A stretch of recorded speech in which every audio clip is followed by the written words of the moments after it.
大家好，我是小鹅。今天呢，分享一下传统方法做番茄酱，无油无糖，没有任何添加剂，放1年也不会坏。首先，番茄洗净，晾干水分，然后呢，再给它去一下皮。我们用刀这样给它轻轻的刮一下，然后呢，就可以轻松的揭掉皮啦。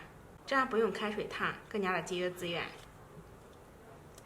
番茄去皮之后呢，我们直接放在干净的无水无油的盆里，给它切成小块，这样呢不用接触案板，更加的卫生。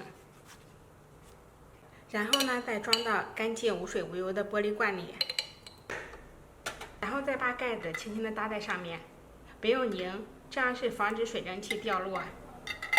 因为这个瓶子比较高，盖不上，所以说呢，我们可以给它换一个比较高一点的盆盖上。在冷水上锅，水开之后大火蒸20分钟。蒸好之后呢，我们趁热把盖子给它拧结实。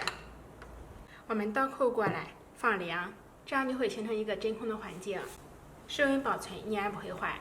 吃的时候直接打开，用来炒菜或者做汤，都非常的鲜美，和新鲜的一样。